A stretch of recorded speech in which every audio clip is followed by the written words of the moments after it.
සාදු සාදු සාදු.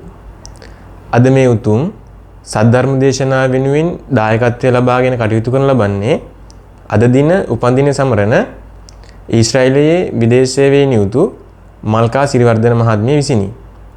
අරමුණ වශයෙන් පරලොව සැපත් සිරිවර්ධන පියා US ජොසිනෝනා මවට පින් අනුමෝදන් කිරීමත් ඒ වගේම ඉන්ද්‍රාණි සහෝදරියට නිරෝගී සුව ප්‍රාර්ථනා කිරීම හා දරුවන් වන නිරෝෂ පුතාට හා ඉන්දිකා දුව ඇතුළු ධර්මමුරුවරන්ට ආශිර්වාද පිණිස මේ උතුම් ධර්ම දේශනාව සිදු කරන ලබනවා. එසේනම් පින්වතුනි, මෙතෙන් සිට ධර්ම දේශනාව පැවැත්වීම සඳහා ඊතා ගෞරව නමස්කාර පූර්වක ආරාධනා කර සිටිනවා බෞද්ධ හා පාලි විශ්වවිද්‍යාලයේ උසස් අධ්‍යාපනය හදාරන රාජකීය පඬිත පූජ්‍යපාද කරන්දෙනියේ සුමනතිස්ස හිමිපාණන් වහන්සේට. අවසරයි අපේ හාමුදුරුවනේ. සාදු සාදු සාදු. නමෝ තස්ස භගවතු අරහතෝ සම්මා සම්බුද්දස්ස. නමෝ තස්ස භගවතු අරහතෝ සම්මා සම්බුද්දස්ස. නමෝ තස්ස භගවතු අරහතෝ සම්මා සම්බුද්දස්ස. අත්තනාව කතම් පාපං අත්තනා සංකිලිස්සති. අත්තනා අකතම් පාපං අත්තනාව විසුජ්ජති. සුද්ධි අසුද්ධි පච්චන්තං නාඤ්ඤුමඤ්ඤං විසෝදයේති තී. ධර්ම ශ්‍රවණාබිලාසී සදැහැති වාසනාවන්ත පින්වතුනි, පින්වන්ත හැමදෙනාම මේ අවස්ථාව තුළ සූදානම් වන්නේ ඊටාම වැදගත් වූ වටිනා කියන පින්කමක් සිද්ධ කරගන්න. ලෞතර භාග්‍යවතුන් වහන්සේ විසින් දේශනා කොට වදාළ ලෞතර තථාගත ධර්මය ශ්‍රවණය කරලා තමන්ගේ ජීවිතය ධර්මානුකූල මාවතකට යොමු කරගන්නට පින්වත් හැමදෙනාම සූදානම් වෙන්නේ. මේ දේශනා කරන ධර්ම දේශනාවට අද ප්‍රධාන දායකත්වයෙන් කටයුතු කරන්නේ විදේශ සේවයේ කටයුතු කරන මල්කා සිරිවර්ධන මහත්මිය විසින් ඒ මහත්මියගේ ජන්මදිනය සිහිපත් කරලා එතුමියට තුනුරුවනේ ආශිර්වාදය ප්‍රාර්ථනා කරන්න. ඒ වගේම නිරෝෂ් පුතුණුවන් ඉන්දිකා දියණිය සිහිපත් කරලා ඒ දෙදෙනාට ආශිර්වාදය ප්‍රාර්ථනා කරනවා. ඒ වගේම මිය පරලොව ගිය එස් සිරිවර්ධන මහත්මයාට US ජොසිනෝනා මෞතුමිය ප්‍රදාන කොට මිය පරලෝකයේ සියලු ඥාතීන්ව සිහිපත් කරලා ඒ ඇත හැම දිනාටම පුණ්‍යානුමෝදනාවන් සිද්ධ කරනවා. ඒ අරමුණු බලාපොරොත්තු සියල්ලක් ඇති කරගෙන මේ දේශනා කරනු ලබන උතුම් වූ ධර්ම දේශනාව පින්වත් හැම දිනාම ඊ타ම ශ්‍රද්ධාවෙන් යුක්තව තමන්ගේ තුන් සිතම යොමු කරගෙන බොහෝම ශ්‍රද්ධාවෙන් ධර්මය ශ්‍රවණය කරන්නට ඕන. මේ දේශනාව තුළ අද විග්‍රහ කරන්නට බලාපොරොත්තු වන්නේ අපේ ජීවිතය ගත කරනකොට යම් යම් අවස්ථාවන් වල අපට කරදර විපත්ති වලට මුහුණ පාන්න සිද්ධ වෙනවා. සමහර කෙනෙකුට හිතෙන්න පුළුවන් අපේ ජීවිත අපි කොයිතරම් නිවැරදි විදියට ගත කළත්, කොයිතරම් ධර්මානුකූල විදියට ගත කළත්, උදේ හවස කොච්චර බණ ඇහුවත් මේ සිද්ධ වෙන හැම කරදරයක්ම විපත්තියක්ම සිද්ධ වෙන්නේ අපට කියලා. ලෞතර තථාගතයන් වහන්සේ දේශනා කරනවා අපි ජීවිතයේ සිද්ධ කරන හැම ක්‍රියාවකටම ප්‍රතිවිපාකයක් අපට ලැබෙනවා. අපේ ජීවිතයේ යහපත් දෙයක් සිද්ධ කළොත් ඒකට අනුරූපීව අපට ප්‍රතිඵලයක් ලැබෙනවා. අපේ ජීවිතයේ අපි අයහපත් දෙයක් කළොත් එහෙම ඒකට ගැලපෙන විදියට අපට ප්‍රතිඵලයක් ලැබෙනවා. අපේ මේ ජීවිතය අපි ගත කරනකොට යම් යම් කරදර විපත්ති වලට අපට මූණ පාන්න සිද්ධ වෙනවනම් යම් කිසි කෙනෙක් හිතනවනම් අපි මේ තරම් නිවැරදි විදියට ජීවත් වෙලා මේ තරම් ධර්මානුකූල විදියට අපි ජීවත් වෙලත් මේ විදිහේ කරදර විපත්ති අපට සිද්ධ වෙනවා කියලා ඒ හැමදෙනාම හොඳට හිතට ගන්න ඕන දෙයක් තමයි අපි මේ ආත්මේ පමණක් නෙවෙයි පෙර ආත්මයන් වල පවා කරපු අකුසලයන් අපි පසුපස එනවා කියලා.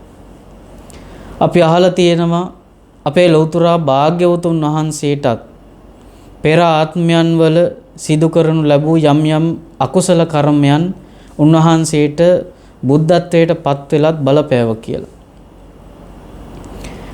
තථාගතයන් වහන්සේගේ ධර්මය ශ්‍රවණය කරන පින්වන්ත පිරිසක් විදියට හැමදෙනාම අවබෝධ කරගන්නට ඕන අපේ ජීවිතය නිවැරදි විදියට ගත කරන්න.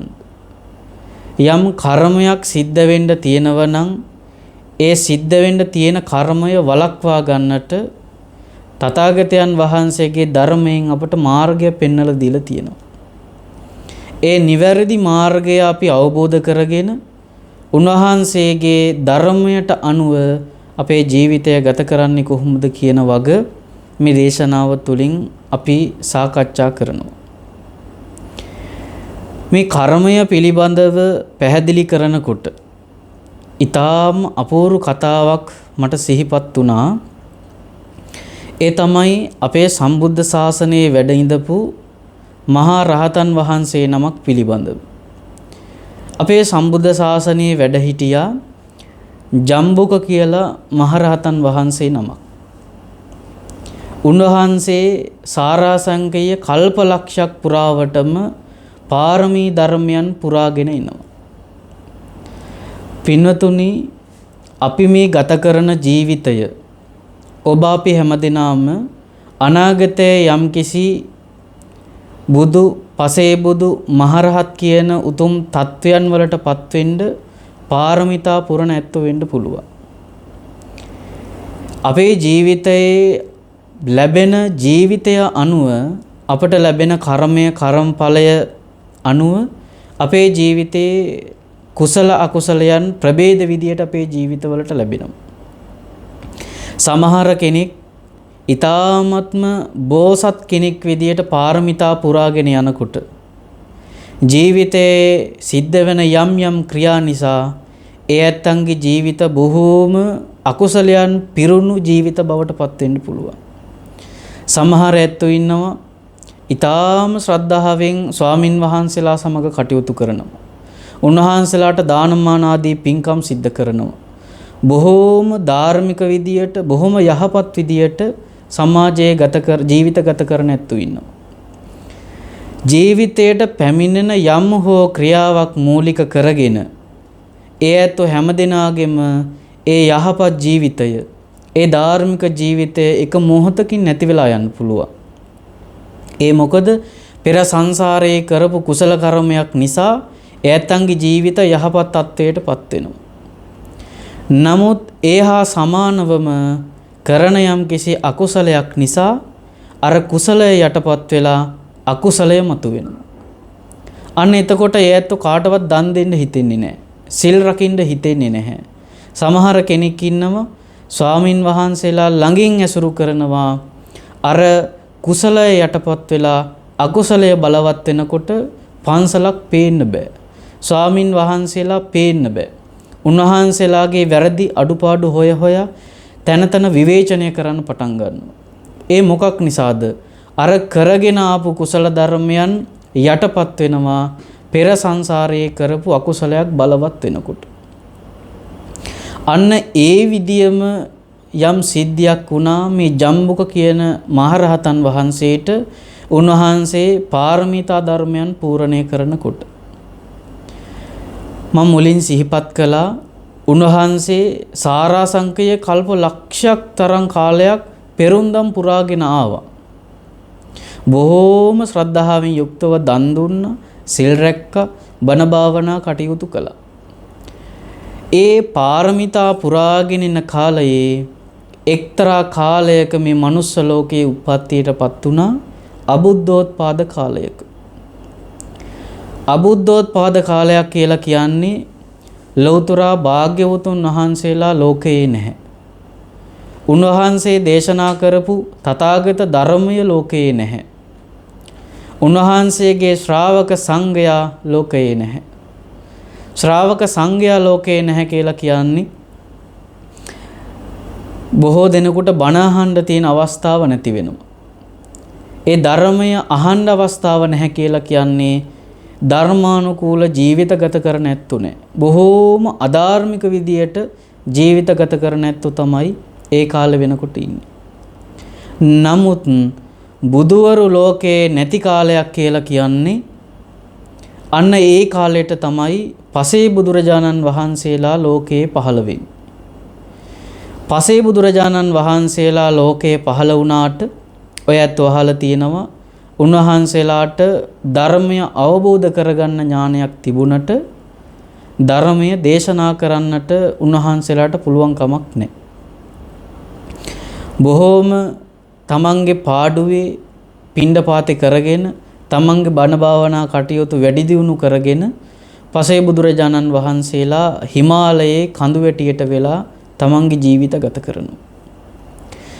මෙන්න මේ කාලේ තමයි මේ ජම්බුක කියන මේ පුද්ගලයා එක්තරා ආත්මයක උප්පත්තියටපත් වෙනවා මේ අබුද්ධෝත්පාද කාලේ. ඊටාම කුඩා කාලයේ තරුණ කාලය ගත කරන මේ තරුණයා තමන්ගේ යහළු මිත්‍රයොනුත් එක්ක ඊ타ත්ම සතුටින් කෙලිලොල් විදියට තමන්ගේ ජීවිතය ගත කළා. ධර්මයේ පිළිබඳව දන්නේ නැහැ.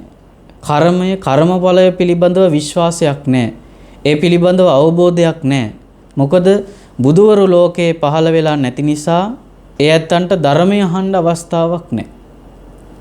ඉතින් ඊ타ත්ම කෙලිලොල් විදියට මේ ගත කරන ජීවිතයත් එක්ක ලොකු බලාපොරොත්තු තිබුණේ නැහැ. ජීවිතය පිළිබඳව සංසාරය පිළිබඳව වැඩි භයානකකමක් ඒ ඇත්තොන්ට දැනුනේ නැහැ.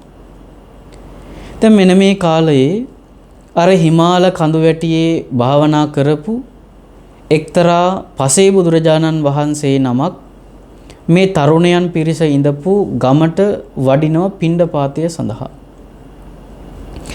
උන්වහන්සේ සිවුර පොරවගෙන පාත්‍රය අතට අරගෙන එනකොට ඒක දකින අර තරුණ පිරිසට මහ පුදුමයක්. ඇයි කවදාවත් ස්වාමින් වහන්සේ නමක් දැකලා නැහැ.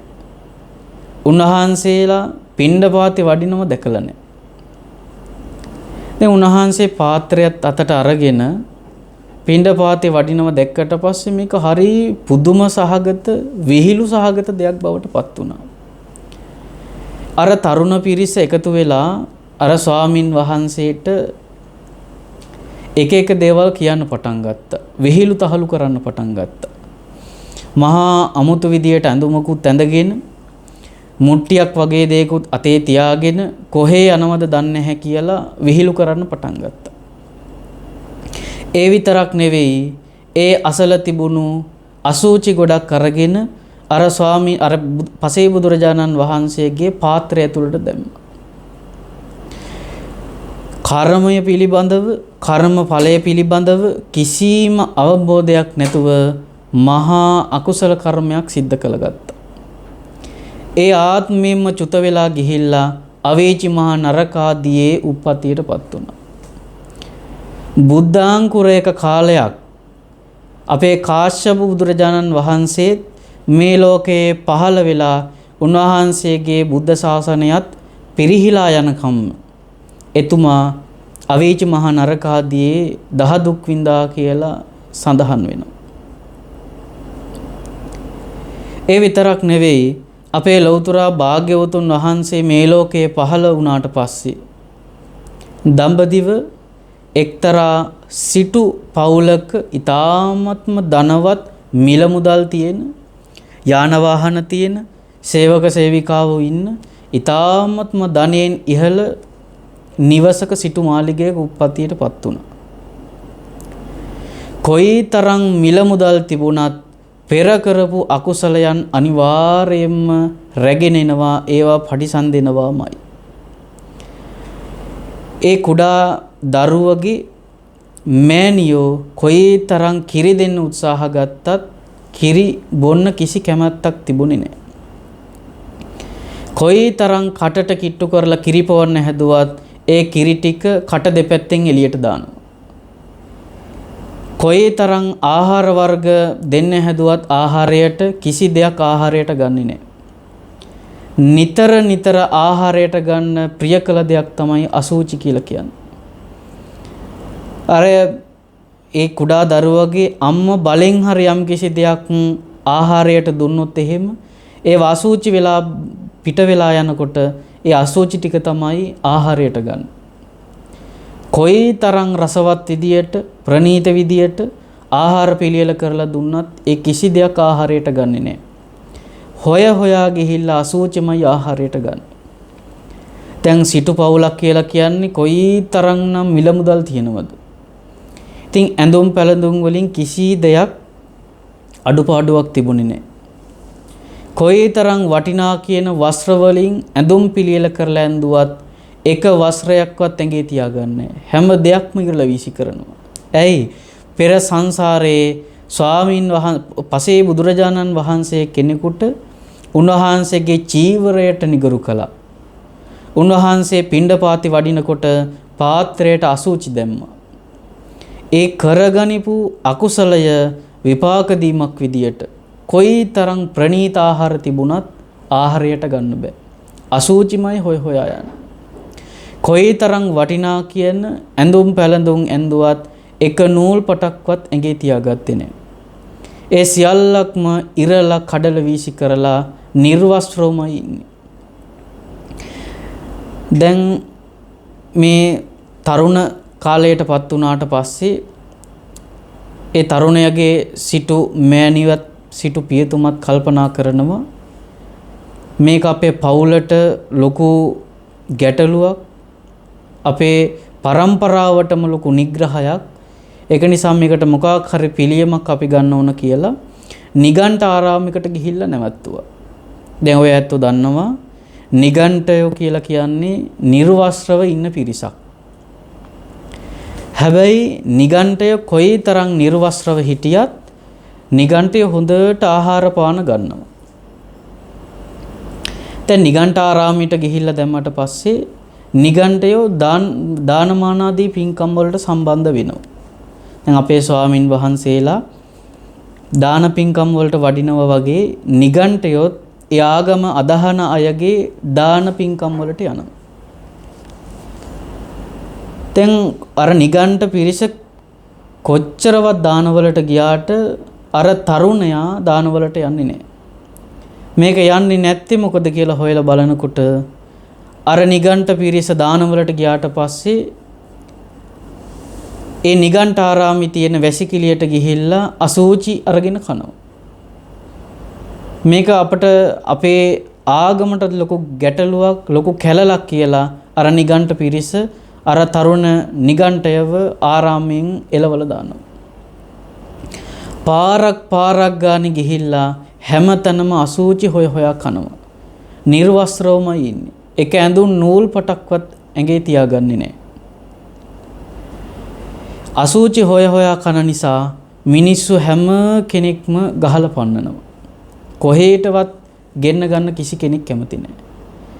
ඉතින් දහවල් කාලයට හැම දෙනාම ගහලා පන්නන නිසා මේ තරුණයා කල්පනා කරනවා මම වනාන්තරයට ගිහිල්ලා සැඟවෙලා ඉඳලා රාත්‍රියට ඇවිල්ලා අසුචි හොයාගෙන කනවා කියලා.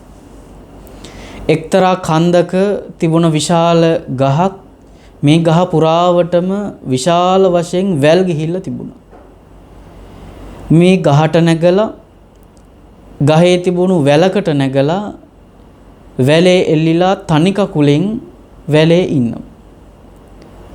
දවල් දවස පුරාවටම තනි කකුලෙන් මේ වැලේ එල්ලිලා ඉඳලා රාත්‍රිය වෙනකොට ගහෙන් බැහැලා ගමට ගිහිල්ලා අර සුපුරුදු විදියටම අසුචි හොයාගෙන කනවා. කොයි තරම්නම් වේදනාවක්ද තනි කකුලකින් වැල කෙල්ලිලා ඉන්නවා කියන එක. එක කකුලකට වේදනාව වෙනකොට අනිත් කකුලට මාරු වෙනවා. ඒ කකුලට වේදනාව වෙනකොට අනිත් කකුලට මාරු වෙනවා. මේ විදියට අවුරුද්දක් දෙකක් නෙවෙයි අවුරුදු 60ක් යනකම් අර වැලේ එල්ලිලා ඉඳලා ගමට ගිහිල්ලා රාත්‍රියට අසුචි කනවා. ලෞතර භාග්‍යවතුන් වහන්සේ කොයි තරම්නම් සමාපatti සෝයට සමවැදිලා ලෝකයේ දෙස කරුණාවෙන් බැලුවත් ඒ පෙර සංසාරයේ කරපු අකුසලය බලවත් නිසා උන්වහන්සේගේ බුදු නෙතට අහුුනේ නැහැ. කර්මය ගෙවිලා යනකොට ක්‍රමක්‍රමයෙන් අන්න එක්තරා දවසක ලෞතර භාග්‍යවතුන් වහන්සේගේ බුදු නෙතට යොමු වුණා මේ තරුණයා. තරුණයා කියලා කියන්නේ දැන් අවුරුදු 50ත් ඉක්ම වෙලා ගිහිල්ලා යම් වයස් මට්ටමකට පැමිණිලා. ලෞතර භාග්‍යවතුන් වහන්සේ මේ පුද්ගලයා පිළිබඳව දැක්කට පස්සේ උන්වහන්සේත් අර කඳු වැටි උඩට නගිනවා. අර ගහේ එල්ලිලා ඉන්නකොට භාග්‍යවතුන් වහන්සේ ගහ යටට ගිහිල්ලා උන්වහන්සේ භාවනා යෝගීව වැඩ හිටියා. උදේ ඉඳලා සන්ධ්‍යා වෙනකම්ම භාග්‍යවතුන් වහන්සේ ගහ යට භාවනා යෝගීව වැඩ හිටියා. රාත්‍රිය උදා වෙනකොට භාග්‍යවතුන් වහන්සේ භාවනා යෝගීවමයි අර ජම්බුක ගහෙන් බැහැලා භාග්‍යවතුන් වහන්සේට ඇහෙන්නේ නැති විදියට හෙමින් අඩිය තියලා කන්ද පාමුලට යන්න පටන් ගත්තා. භාග්‍යවතුන් වහන්සේ දැක්ක ජම්බුක කියලා කතා කළා. මම දන්නවා ඔබ මේ කොහෙද යන්නේ කියලා. ඒක නිසා ඔය යන ගමන දැම්ම නවත්තන්න කියලා ජම්බුකට සිහිපත් කළා. ලෞතර භාග්‍යවතුන් වහන්සේ ජම්බුක ඉදිරියේ ඒ අවස්ථාවේදී පෙර කරපු අකුසල කර්මය පිළිබඳව සිහිපත් කරලා ධර්මය දේශනා කරනවා. ඒ අවස්ථාවේදීම අර සියලු අකුසලයන් යටපත් වෙලා ඇයි සාරාංශකයේ කල්ප ගණනක් පුරාවට රහත් වෙන්න පෙරුම්දම් පුරාගෙන උත්තමයෙක්. අර සියලු අකුසලයන් යටපත් වෙලා කුසලය වර්ධනය වුණා. ධර්ම දේශනාව අවසානයේදී සියලු කෙලෙස් නැසලා උතුම් අරිහත් තත්වයට පත් වුණා. ඒ විතරක් නෙවෙයි පාත්‍ර සිවුරු දෙන්න කිසි කෙනෙක් හිටියේ නැහැ. ලෞතර භාග්‍යවතුන් වහන්සේ උන්වහන්සේගේ හස්තය දිගු කරලා උන්වහන්සේ ලෞතර බුදවරයෙකුට පමණක් දිය හැකි ඒහි භික්ෂු මහානුපසම්පදාව ලබා දෙනවා. පාත්‍ර සිවුරු ඒ මොහොතේම පෙරවිලා 60 වයස් ප්‍රඥාවෙන් පිරුණු මහා රහතන් වහන්සේ නමක් විදියට මේ සම්බුද්ධ ශාසනයට පැවිදි භාවයට පත් වෙලා ඇතුළත් වෙනවා. බලන්න පෙර සංසාරයේ කොයි තරම් කුසල ධර්මයන් පුරාගෙන ආවත් අපි කරන යම්කිසි අකුසල කර්මයක් නිසා ඒ පින යටපත් වෙලා අකුසලය ඉස්මතු වෙලා එනවා. අර අවස්ථාවේදී ධර්මයේ ශ්‍රවණය කරලා ජම්බුක මහරහතන් වහන්සේ විදියට අපේ සම්බුද්ධ ශාසනයේ ප්‍රථම රහත් 69ට ඇතුළත් වුණා. ඒක නිසායි තථාගතයන් වහන්සේ අපට දේශනා කළේ උන්වහන්සේගේ මේ ධර්මය එක බණ පදයක් හරි ශ්‍රවණය කරලා තථාගතයන් වහන්සේගේ ධර්ම මාර්ගයට යොමු වෙන්න කියලා. ධර්මයේ ශ්‍රවණය කරලා ධර්ම අවබෝධය ලබා ගන්න හොඳම කාලය අපට මේ උදා වෙලා තියෙන්නේ.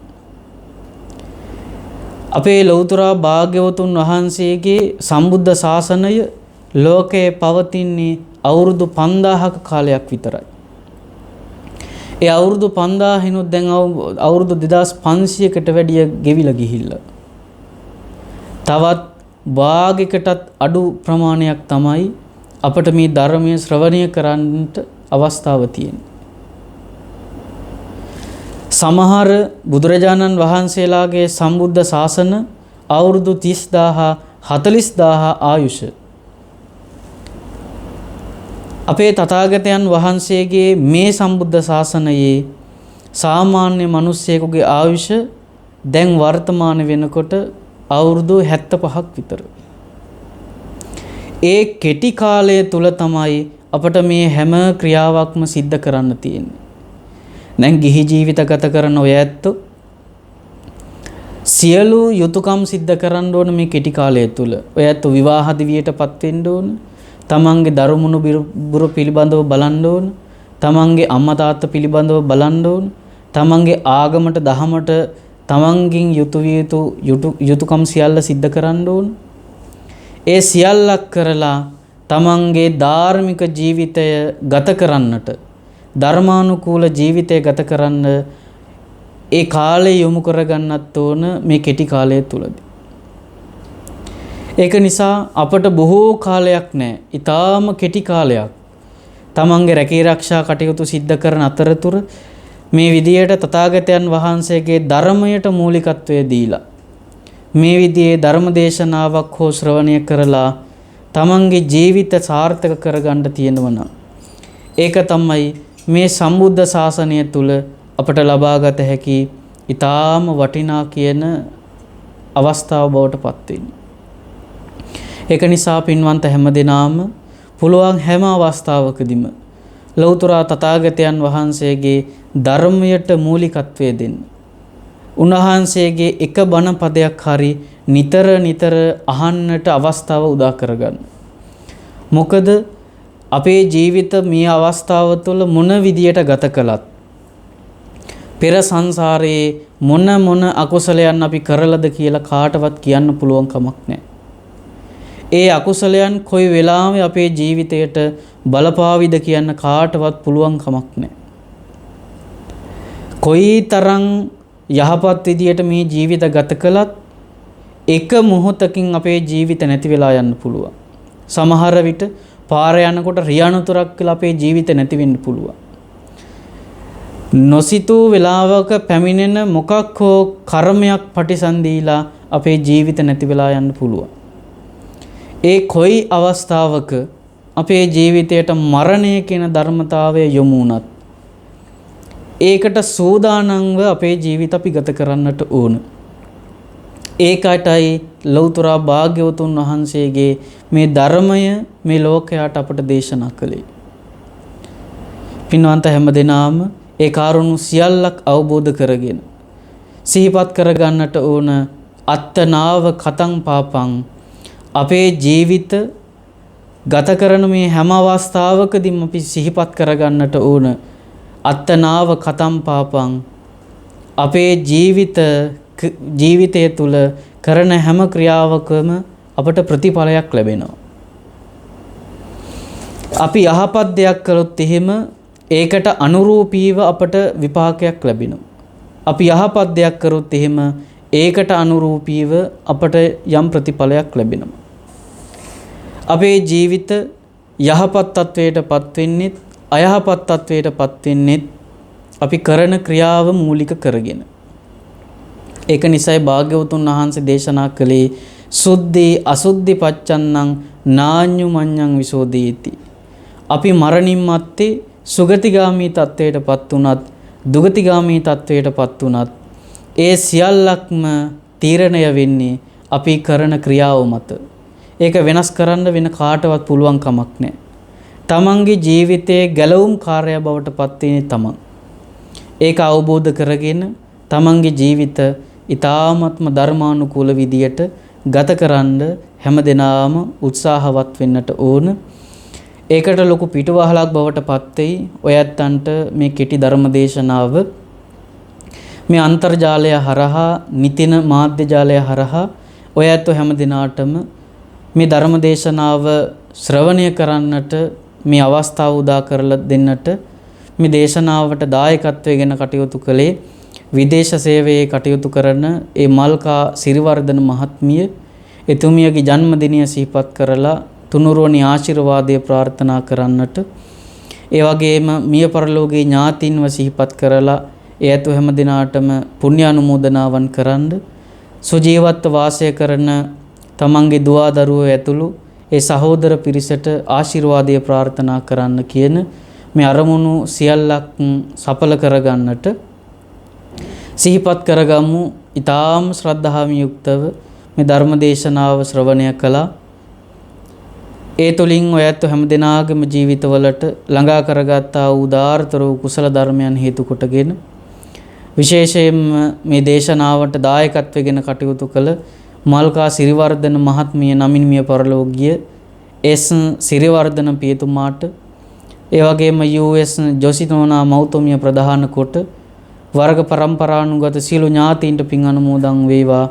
ඒ ඇත්තෝ දුකක නම් දුකින් අත මිදෙත්වා, සපතක නම් සප වැඩි දියුණු කරගෙන ප්‍රාර්ථනීය බෝධියකින් නිවන් දකිත්වා කියන ප්‍රාර්ථනාවෙන් සියලු ඥාතීන්ට පින් අනුමෝදන් කරමු.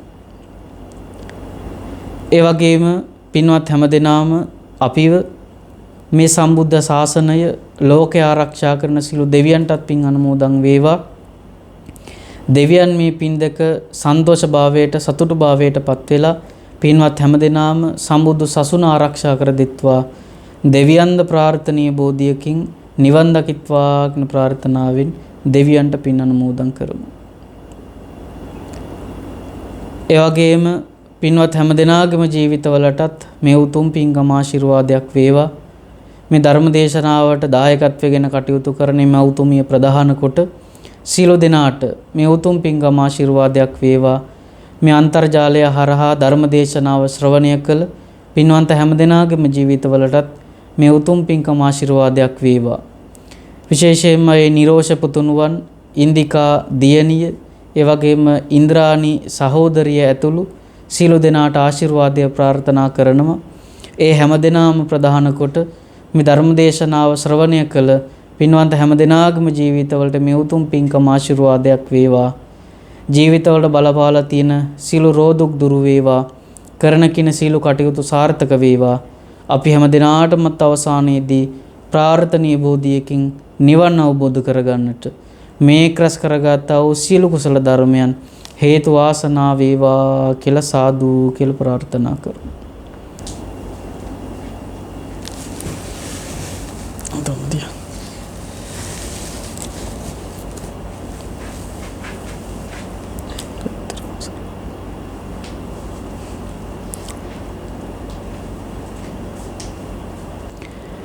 අභිවාදන සීලිස්ස නිච්ඡං වද්ධාපචායිනෝ චත්තාරෝ ධම්මා වඩ්ඩಂತಿ ආයුවන්නෝ සුඛං බලං ආයුරාෝග්‍ය සම්පatti සග්ග සම්පatti මේවච අතෝ නිබ්බාන සම්පatti ඉමිනාතේ සමිජ්ජතු.